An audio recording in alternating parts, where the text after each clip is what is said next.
P Q और R S दो mirror है, दोनों एक दूसरे के पैरेलल है। इंसिडेंट रे ए बी जो है वो पी क्यू मिरर पे स्ट्राइक कर रहा है पॉइंट बी पे, फिर ये रिफ्लेक्ट करेगा आर एस मिरर पे पॉइंट सी पे, फिर अगेन ये रिफ्लेक्ट कर रहा है सी डी की ओर। और इसमें हम लोग को प्रूव करना है कि ए बी जो है सी डी के पैरेलल है। तो जो गिवन दे रखा है उसको लिखते हैं पहले। गिवन यहाँ दे रखा है पी क्यू और आर एस दो मिरर था और दोनों एक दूसरे के पैरेलल था, तो P Q parallel to R S. To prove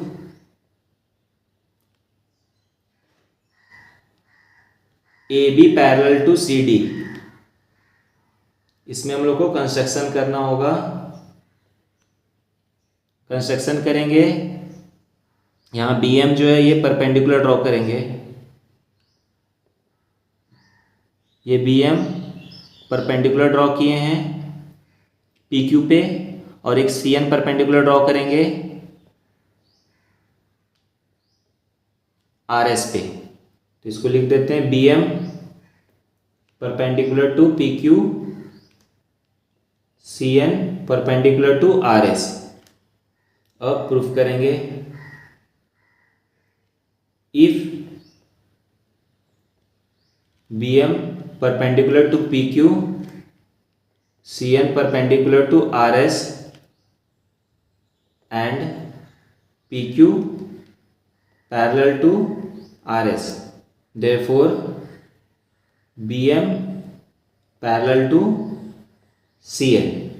BM जो है CN का पैरेलल हो जाएगा। अगर PQ पैरेलल टू RS है, पैरेलल लाइन के बीच में अगर परपेंडिकुलर डिस्टेंस ड्रॉ करते हैं तो वो दोनों भी आपस में पैरेलल होता है। तो यहाँ पे पी क्यू और आर एस पैरेलल था और यहाँ पे परपेंडिकुलर ड्रॉ किए बी एम और सी एन, तो बी एम और सी एन भी आपस में पैरेलल हो जाएगा। ये यहाँ पे लिखे हैं, तो यहाँ लिखेंगे परपेंडिकुलर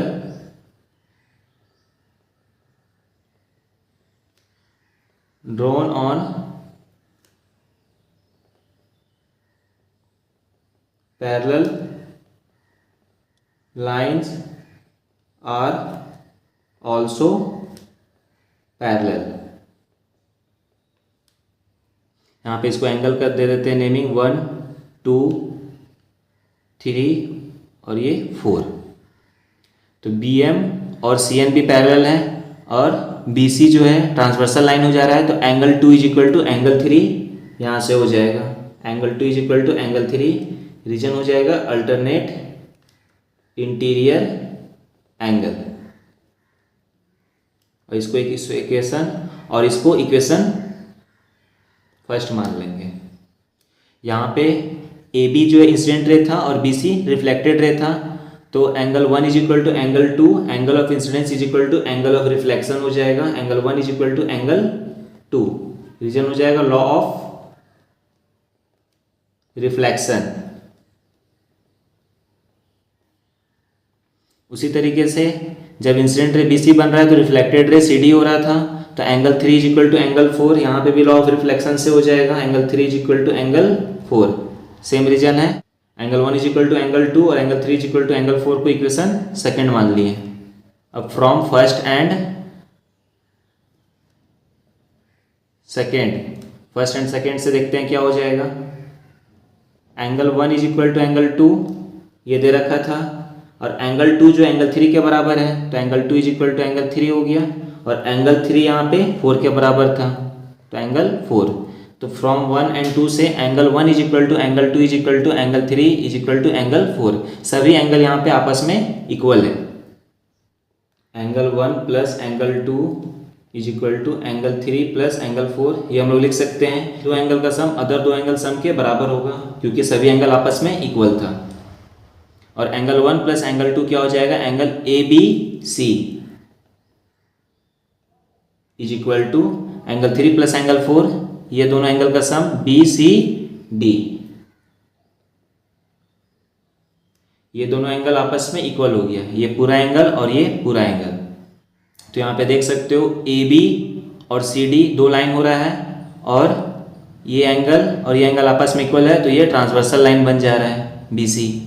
ये दोनों एंगल आपस में इक्वल है और ये अल्टरनेट इंटीरियर एंगल बना रहा है, but these are alternate interior angle, ये दोनों एंगल भी आपस में इक्वल है और अल्टरनेट इंटीरियर एंगल बना रहा है। इसका मतलब ए बी जो है सी डी का पैरेलल है, therefore A B parallel to C D.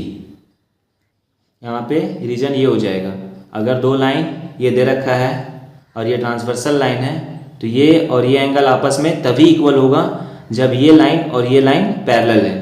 वही यहाँ चीज़ हो रहा है, ये और ये दो एंगल इक्वल है और अल्टरनेट इंटीरियर एंगल बना रहा था। ये दोनों एंगल तभी इक्वल पॉसिबल है जब ये दोनों लाइन आपस में पैरेलल हो, और यही हमें इसमें प्रूफ करना था। A B parallel to C D, और ये प्रूफ हो गया।